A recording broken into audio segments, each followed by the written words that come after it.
Assalamualaikum warahmatullahi wabarakatuh dan salam sejahtera kepada semua pelajar dan pendengar. Kali ini kita akan bincangkan pula mengenai subtopik berikut iaitu bounded sequence. Okey, dalam page yang pertama ini ada diterangkan beberapa istilah iaitu sequence yang increasing, decreasing, lepas tu ada istilah digunakan non-decreasing dan juga non-increasing. Okey, so jadi kalau kita lihat dekat sini kita ada, kalau kita lihat contoh kat sini kan, increasing kita ada 1/2, 2/3, 3/4, 4/5 ataupun 1, 2, 3, 4, 5, 6, 7 dan seterusnya. Itu adalah sequence yang increasing. So satu lagi istilah kalau nak kaitkan dengan monoton, ini kita namakan sebagai strictly monoton. Boleh. Yang kedua adalah decreasing. Decreasing ini istilah dalam monoton ni adalah strictly monoton. Ini adalah contoh bagi suatu sequence ataupun jujukan yang decreasing. 1, 1/2, 1/3, 1/4 dan seterusnya. Okey. So jadi kita akan sentiasa menggunakan dua istilah ini increasing dan decreasing. Cuma di dalam modul ada diterangkan mengenai monoton ini kita ada dua monoton. Satu adalah yang dinamakan non-decreasing. Sebenarnya dia adalah increasing juga, tetapi istilah yang digunakan adalah non-decreasing.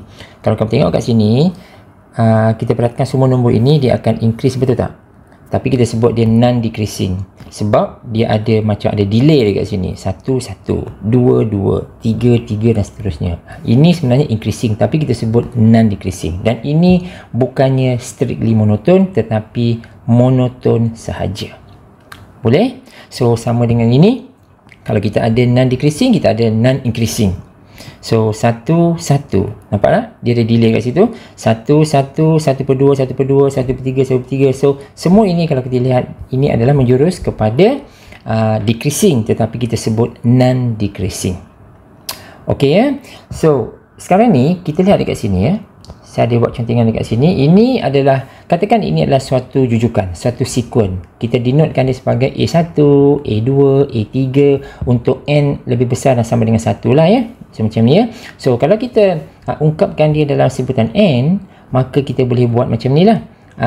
AN, AN plus 1, AN plus 2 and so on. Boleh?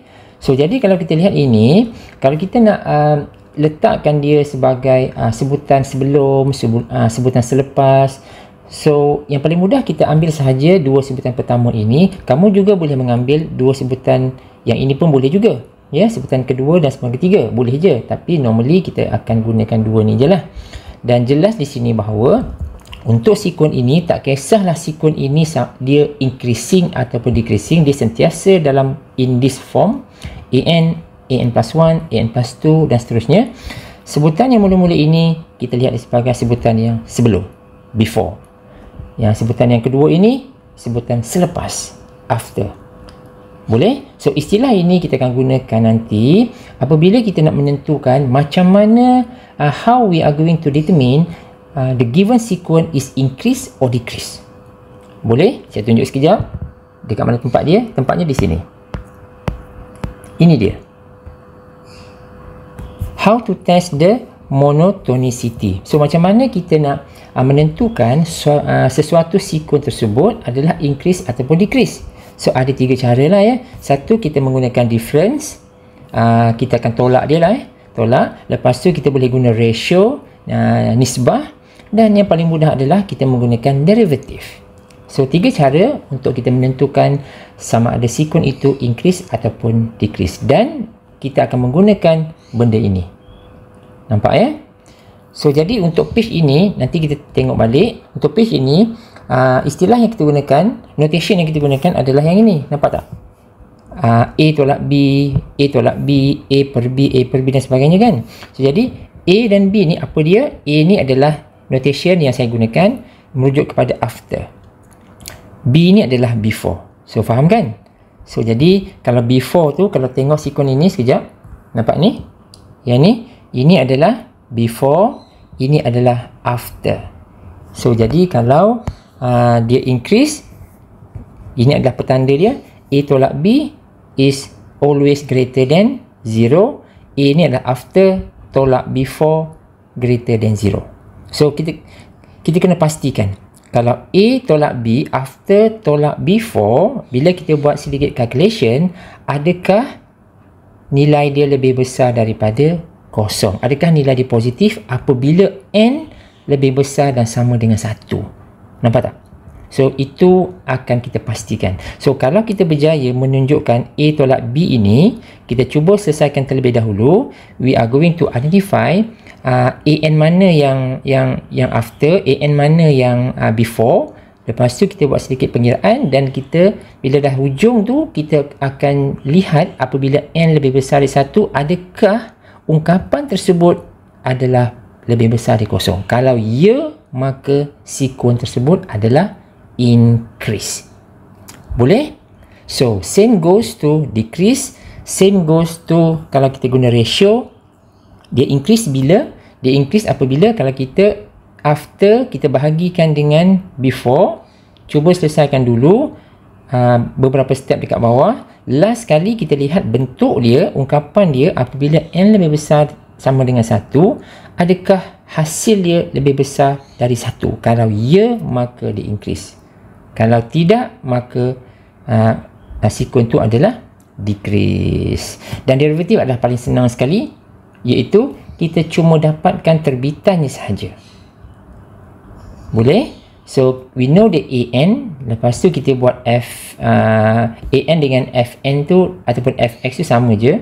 Kita cari derivatif dia, dan apabila dah dapatkan derivatif itu, kita masukkan nilai X ataupun nilai N tadi tu, which is N greater or equal to 1, maka kita lihat nilai dia. Adakah nilai dia positif ataupun negatif? Kalau dia positif, maka the sequence is increased. On the other hand, kalau F prime itu negatif, maka the sequence is decreased. Okey? Boleh? Itu adalah cerita dia sekarang ni. Okey, kita berbalik semula kepada page yang tadi. Okey, ini dah selesai ya. Ini selesai dan saya juga telah menunjukkan macam mana kita akan menggunakan ini untuk kita lebih faham tentang increase or decrease. Baik. Kita pergi kepada page yang seterusnya, iaitu increasing and decreasing. Ini seperti yang saya sebut tadi ya, ada 3 kaedah untuk menentukan sama ada the given sequence is increase or decrease. Satu, difference. Yang kedua, derivative. Dan yang ketiga adalah ratio. Dan yang ini telah pun saya terangkan tadi ya. Contohlah ya, kalau dia increase, contohnya 1, 2, 3, 4 dan seterusnya. Ini increase ya. So, notation kita, the first nombor ini kita letak A1, A2, A3 macam ni. Dan in general form, kita boleh letak dia sebagai AN, AN plus 1, AN plus 2 dan seterusnya. Jadi dekat sini kita tahu bahawa, nampak kat sini ya, ini adalah after, betul? After. Yang ini adalah before. Kalaulah kita lihat nombor ini secara umum, kalau kita ambil after tolak before, AN plus 1 tolak AN, maksud dia 2 tolak 1. So 2 tolak 1 adalah 1, betul tak? So 1 tu is besar dari kosong. Cuba kita lihat kat sini.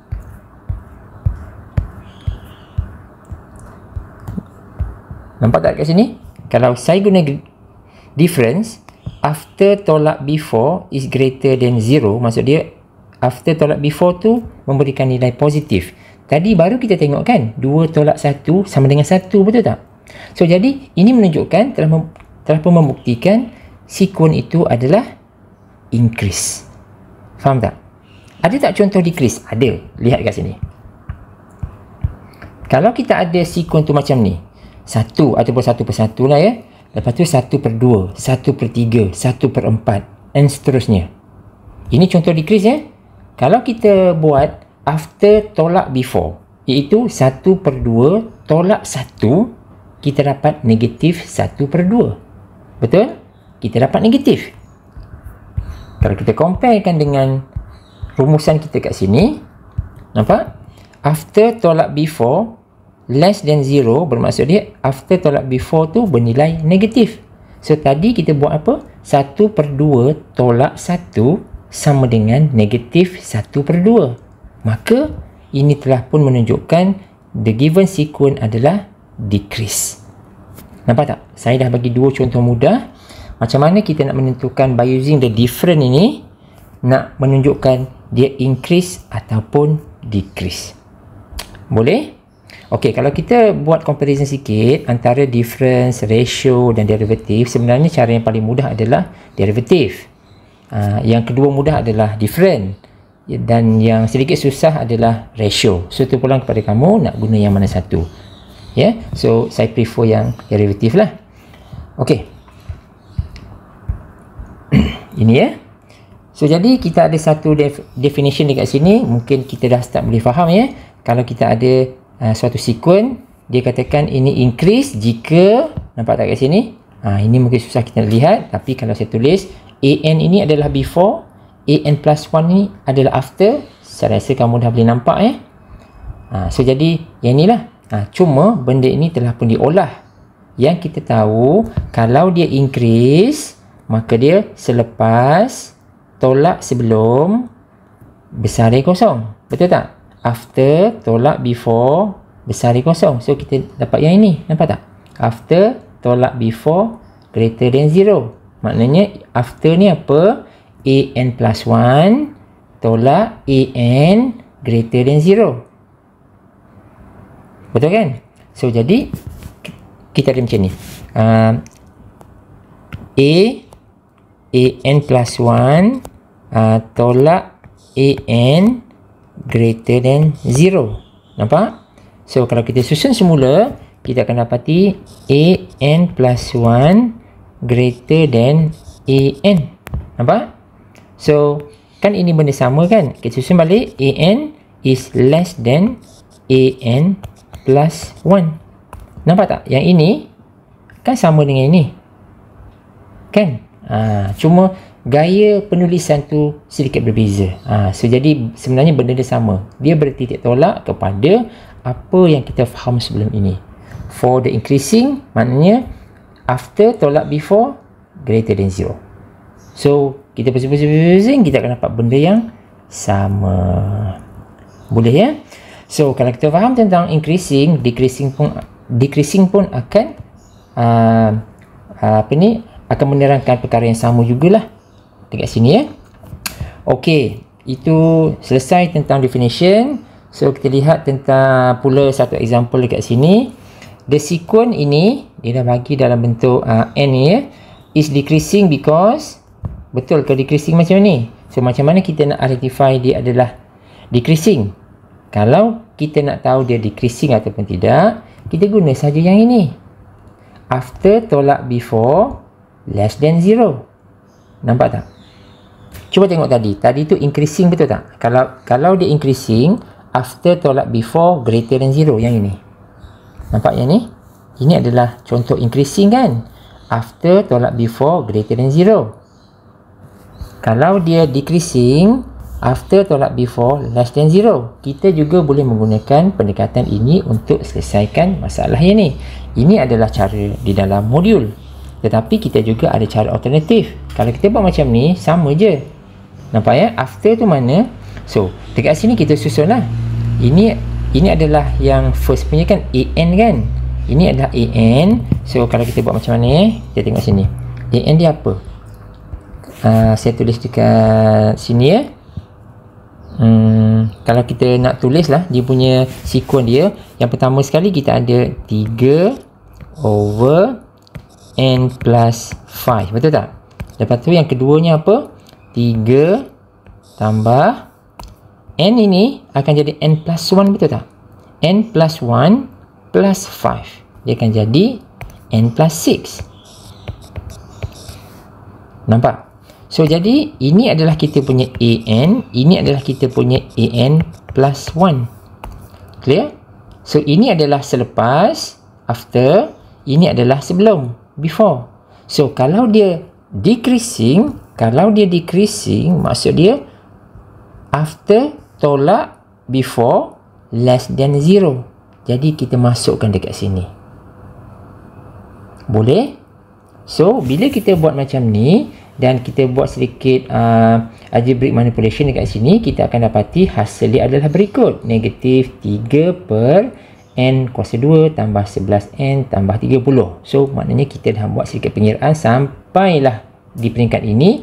Sampai sini, boleh tak kita justifikan untuk n yang lebih besar dan sama dengan 1, kalau kita masukkan nilai dekat sini, confirm dia akan bernilai negatif. Boleh tak? Kan? Contohlah kita ambil n sama dengan 1 kan. Kalau n sama dengan 1, dekat sini apa? 1 tambah 11 tambah 30. Kan? So, sebelah bawah ni dah bernilai positif. Dekat atas ni positif. Tapi dekat luar ni ada negatif. So, might as well our answer gonna be negatif juga. So, jadi kita telah pun membuktikan ungkapan yang terakhir ini selepas kita buat pengiraan akan memberikan nilai negatif. Jadi ini menunjukkan sekuen tersebut adalah decreasing. Boleh? Mungkin penerangan yang dalam kotak color biru ni lebih jelas comparison dengan ini. Ya, in comparison dengan ini. Tapi itulah ya, saya cuba deliver the idea dengan membuat perbandingan, dengan menulis ungkapan-ungkapan dengan lebih detail. Boleh? Okey, ini satu contoh. Lepas tu kita lihat contoh yang lain. Yang ini ya. Ni dah macam paduk sikit. So, ini show that the sequence ini is decreasing. So, again, kalau decreasing, notation kita adalah apa?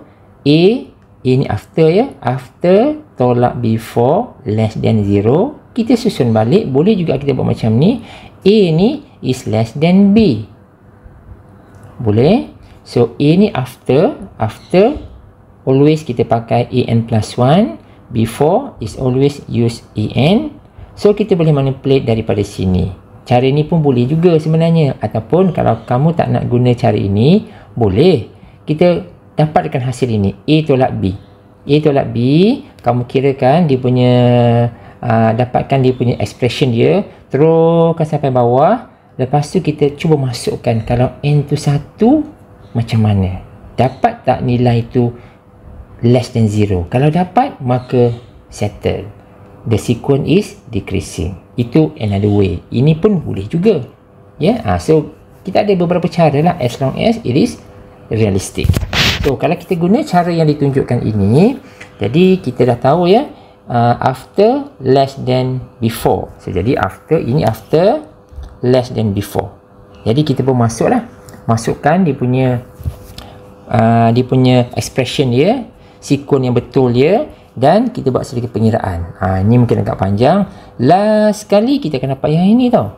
1 less than n kuasa 2 tambah n. So ini, ataupun dalam bentuk susunan yang lain pun tak apa ya. So ini, is it true? Untuk n yang lebih besar sama dengan 1, betul tak ungkapan ini? Ya. Bila kita cuba masukkan, contohnya when n equal to 1, kita dapat apa kat sini? Our right hand side gonna be 2, left hand side dapat 1. 1 is less than 2, then it is true. So kalau dia true, maka the given sequence is decreasing. Boleh? So inilah yang kita namakan kaedah pertama kita, iaitu by using the difference. Boleh ya?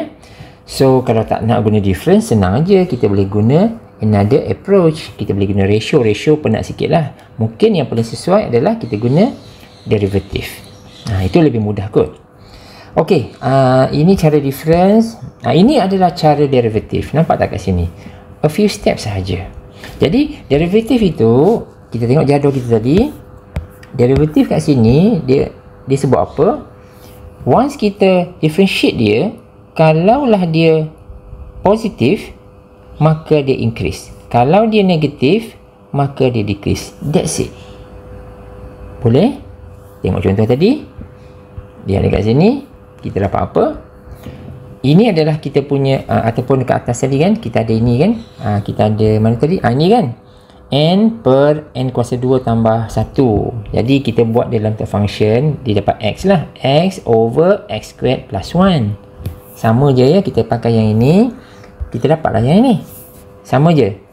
So jadi kita pun buat f prime. Jadi bila buat f prime, kita akan guna apa kat sini? Kita akan guna quotient rule kan, petua hasil bahagi bagi terbitan. So buat elok-elok kat situ sampailah kita dapat jawapan akhir kita yang ini. Bila sampai dekat sini, cuba kita lihat. Kalau kita lihat dekat sini, cuba tengok untuk nilai x yang lebih besar dan sama dengan 1.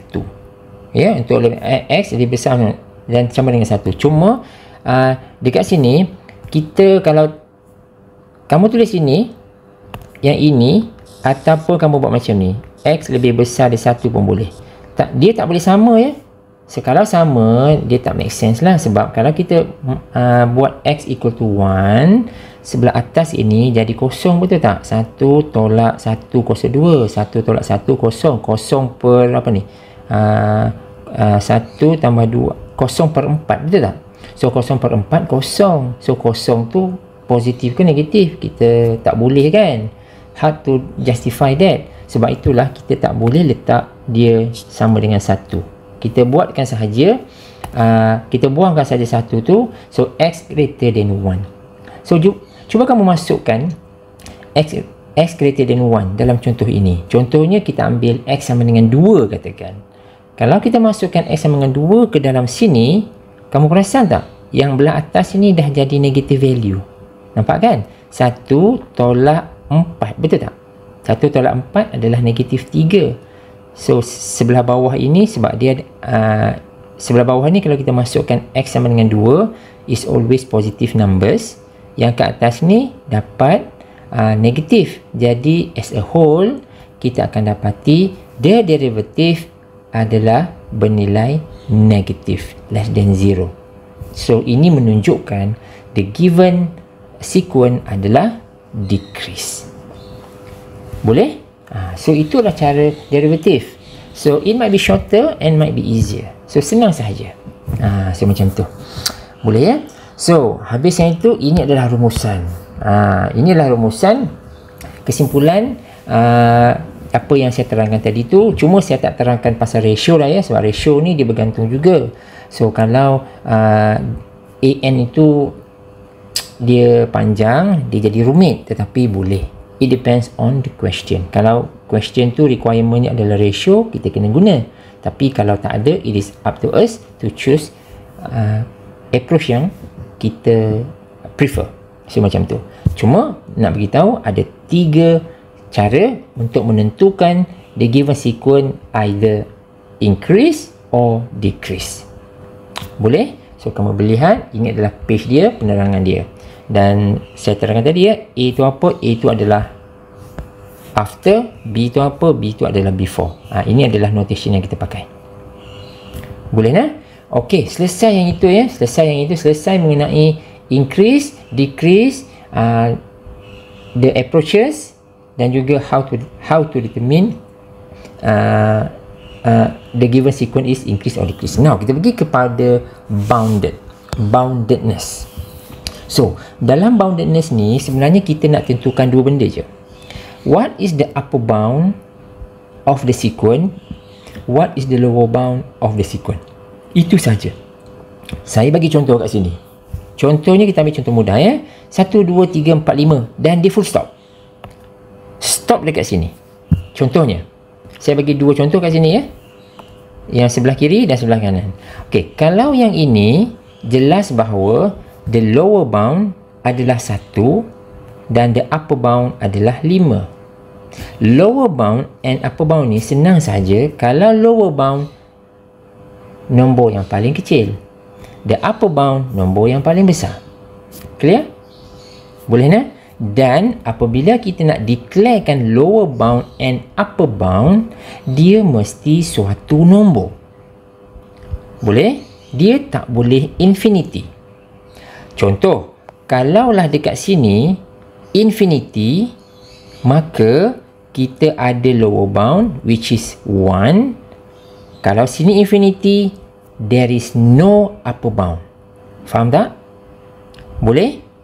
So, lower and upper bound, it must be a number. Kalau dia infinity, kita kena sebut there is no upper bound or lower bound. Boleh nah? So contoh yang ini adalah macam ni lah. 1, 2, 3, 4, 5 and dot dot dot dot dot. So jadi kita dah boleh agak dah kat sini kan. The smallest number, the smallest value for the sequence definitely akan jadi 1. So ini akan jadi the lower bound. Tetapi dekat sini, how do we know? Apakah nilai kat sini? Okey lah, dekat sini contoh mudah kan. Kalau dia adalah dot dot dot dot, memang kita dapat agak dah dekat sini. Sini kalau dia semakin membesar, dah sah ini akan menjadi infinity, betul tak? So itulah. Cuma bila nak terangkan kepada kamu, saya tak boleh sebut macam ni. Sebab apabila nombor ini semakin besar, untuk yang nombor biasa macam ni, dia bukan fraction, memang jelas lah. Semakin dia membesar ke sebelah kanan, contohnya macam ni, of course dia akan bagi nilai infinity kat sini. Tetapi kalau dia fraction, hati-hati dekat situ. Pecahan ke apa ke, kena hati-hati. So saya kerap beritahu kepada pelajar, kalau ada case yang dot-dot macam ni, silalah guna limit punya approach. Ini sila guna limit punya approach. Pertama sekali kita kena identify the n term, sebutan ke n, the n term. Jadi dalam hal kat sini, the n term gonna be apa? Tengok sini. So n lah, betul tak? n sama dengan 1 sampai infinity. So kita dah tahu dah the n term adalah n. So kita akan set up for the limit untuk n ini. Ini akan letak dekat sini. Boleh? Nampak tak? Kita set up for limit, kita kalkulatekan limit ini. So seperti biasa, bila kita nak selesaikan limit ini, kita akan substitute the limit value to the function kan. So bila kita masukkan sini, kita dapat infinity. Jadi benarlah kalau kita dapat infinity, this part gonna be infinity. So bila kita dapat infinity, it is not a number, maka kita kena tulis there is no upper bound. Jangan buat upper bound dia adalah infinity. Tak betul. Jangan tulis macam ni. Kamu kata upper bound adalah infinity. Ini tak boleh. Okey? So hati-hati kat situ. So dan jelaskan situ, saya rujuk semula pada atas ini. Ini ya. Kamu lihat ya. Nombor terkecil dia adalah lower bound. Setuju? Nombor terbesar adalah upper bound, ya, dan dia bergantunglah kepada jenis sequence, increase ataupun decrease. Dia tak semestinya ya. So kamu kena hati-hati dekat sini lah ya. Cuma secara umum dia, sebab dekat sini kamu nampak sequence ini, contohlah ya, ambil sequence ni macam ni kan. Kamu nampak di sebelah kiri ini always nampak seperti lower bound, di sebelah kanan ini is upper bound. Ini kalau sequence yang increase. Kalau sequence tu terbalik, katakan sequence tu decrease, sebelah kiri ni akan jadi upper bound, betul tak? Sebelah kanan ni akan jadi lower bound.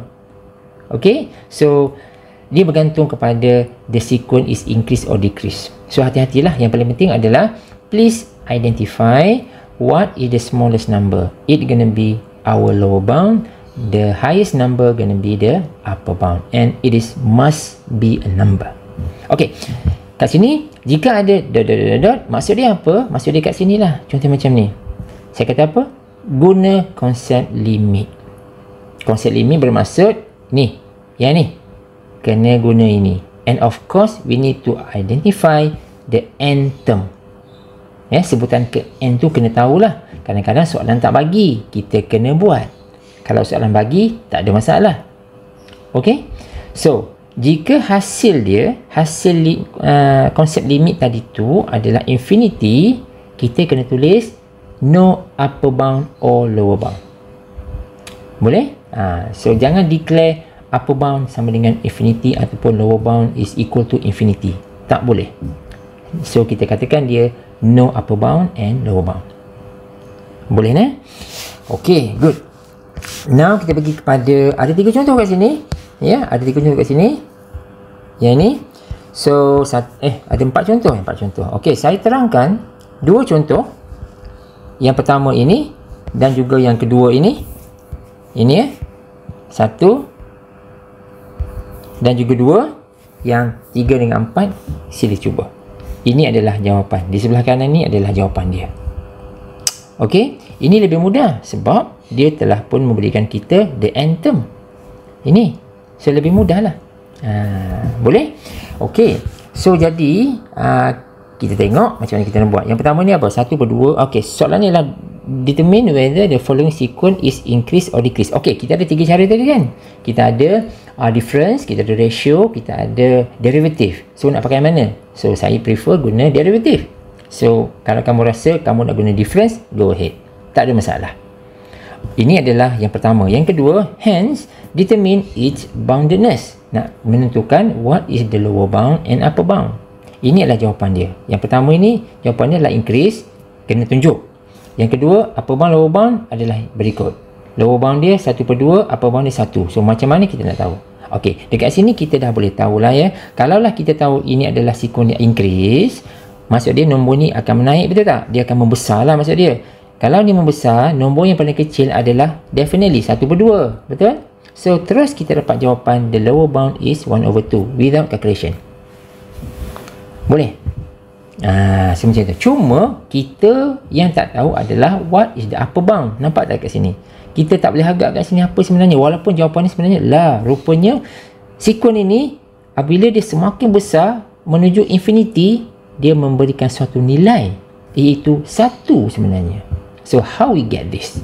So saya dah buat pesan tadi, kalau ada dot ni, kita kena buat konsep limit, betul tak? So kita kena buat yang itu. Boleh tak? So macam tu lah.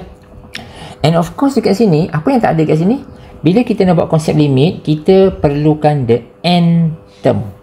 Betul? We need to identify the nth term. So maknanya kita kena tahulah nth term untuk soalan 1 tu apa. So by looking at the pattern kat sini, agak-agak nth term dia apa? Bentuk dia. Kita boleh agak kan? Dia adalah macam ni lah. N over N ni, yang bawah ni N plus 1.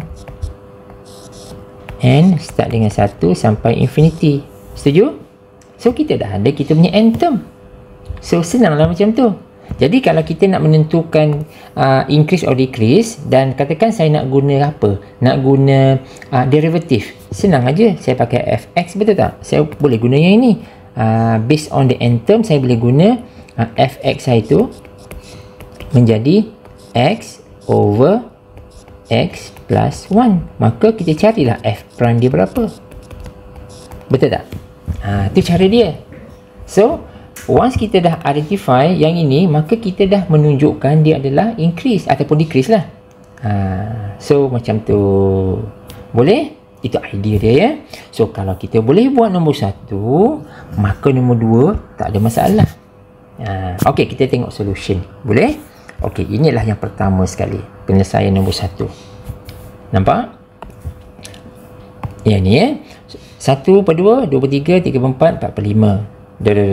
So our sequence, kita punya n term dia adalah inilah, n over n plus 1, seperti yang saya terangkan tadi. So to identify whether it is increase or decrease, maka katakan kita gunakan derivative. Ada 3 cara, saya guna salah satu saja. So fx sama dengan x over x plus 1. Nak mendapatkan f prime, sila guna quotient rule. Kita akan dapati nilai dia adalah yang ini. So sampai sini kita stop. Kita cuba ambil nilai contoh. Kita tahu x ini lebih besar dan sama dengan 1. Katakan ambil 1, katakan. Ambil 1, parking dekat sini, kita dapat berapa? 1/2 kuasa 2. 4 kan? 1/4. 1/4 tu adalah positif. Jadi kita dapat nilai positif. Maka confirm the sequence is increase. Ini cara kita tunjukkan. Boleh tak? Okey, selesai yang itu. Yang kedua, to determine the lower bound and the upper bound. Look here, kita ada yang ini. Kita susun semula 1/2, 2/3, 3/4, 4/5. Ini confirm adalah lower bound. Sebab kita tahu sequence ini dah increase, semakin besar, maka yang paling kecil adalah 1/2. Kita parking elok-elok, lower bound is 1/2. Settle. Okey, yang kita pasti adalah ini. Maka kita guna konsep limit. Konsep limit, kita perlukan apa ni? The end term of the sequence. Jadi kita pun selesaikanlah limit ini. Seperti biasa, jangan lupa ya, kita kena substitute the limit value into the function.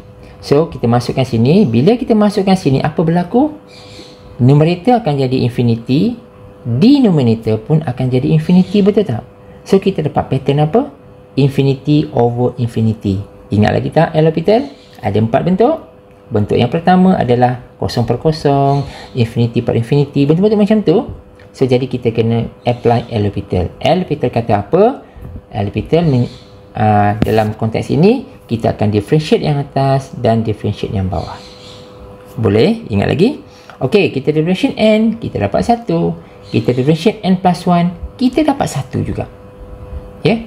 Sebab kalau yang bawah ni differentiate n, kita dapat 1. Differentiate 1, kita dapat 0. Nampak ya? So jadi last kali kita dapat hasil kita sebagai 1. So inilah upper bound kita. Kita dah dapat jawapan. Nampak tak?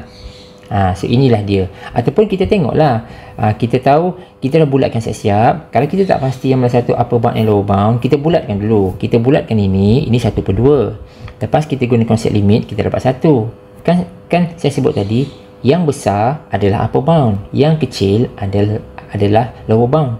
Kita dapat 1 per 2, kita dapat 1. Sah-sahlah 1 per 2 ni akan jadi lower bound dan 1 ni jadi upper bound. Boleh tak? So kalau kita nak cari ni pun boleh juga.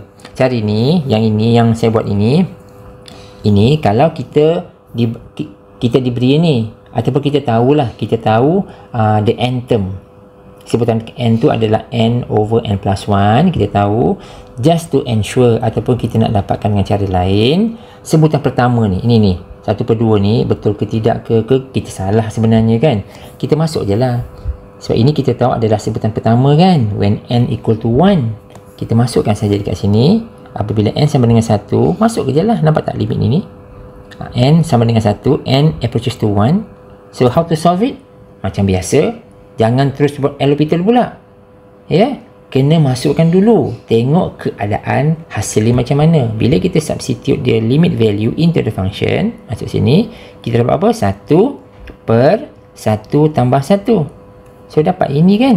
Kita dapat 1 per 2. Nampak tak? Dia samalah. Dia tally lah dengan apa yang soalan asal tu. Dan ini adalah lower bound. Boleh? So itulah cara dia untuk soalan yang pertama. Soalan yang kedua, yang ni clear ya? Soalan yang kedua, ni saya ringkas saja. Nak pendek cerita ya. Soalan kedua, kita lihat kat sini, ini pun nampaknya adalah increasing. Ya, increasing. Increase sequence. Sequence ni adalah increase. 1, 2, 3, 4 seterusnya memang dia akan menaik lah. Dan kita tahu kalau sequence ni menaik, maka yang ini confirm ini adalah lower bound. Upper bound ni kita tak sure. Walaupun kita dah boleh agak sebab sequence ini sangat mudah. Dah sah-sah kat sini adalah infinity punya. Tapi just to ensure. So kita boleh buat sedikit pengiraan. Okey, macam mana kita nak tentukan dia adalah increase? Seperti biasa, kita kena dapatkan sequence dia. Sequence dia mudah sahaja. The n term kena be n sahaja. So, the derivative fx sama dengan x. F prime dia, definitely dia dapat 1. Nampak tak? 1 is positive number. Maka, kita boleh declare dia, the sequence is increase. Boleh tak? So, be careful dekat sini how to determine increase or decrease. So dekat sini kita sama ada kita buat pengiraan dua-dua macam ni, ataupun yang lower bound ni biasanya kita dah boleh tahulah sebenarnya ya. By looking at the sequence kita dah boleh tahu dah. So ini adalah lower bound. Ataupun kamu nak buat secara berasingan. Nampak tak? Ini n approaches to 1, n approaches to infinity. Infinity ni merujuk kepada bahagian yang dot ni. Nampak tak? Kita pun buat pun kira. Bila kita solve this part, kita dapat nilai dia. Masuk je lah. Masukkan, kita dapat 1. So dia tally lah dengan apa yang kita ada. Nampak tak? Tally lah. So apabila limit tu n approaches to infinity, kita dapat infinity. So ini adalah lower bound, ini adalah tak boleh kata upper bound ya. Kita kena sebut there is no upper bound for the sequence. Nampak tak? Okay, so itulah dua contoh yang saya terangkan kepada kamu. Solution dia, yang the rest of the question ada dua lagi soalan, please have a look. Jawapan di sebelah di sini. So kena cuba sampai dapat dia ni ya. So dan baki dia adalah ada beberapa soalan lain yang kamu boleh cuba. 1, 2, 3, 4, 5, 6, 7. So ada 7 soalan yang kamu boleh cuba. So kita bincang kemudian jika ada masalah. Okay guys, so saya sampai sini dulu teaching video saya. Kita akan sambung dalam teaching video yang lain bagi topik yang seterusnya. Thanks for watching. See you in the next video.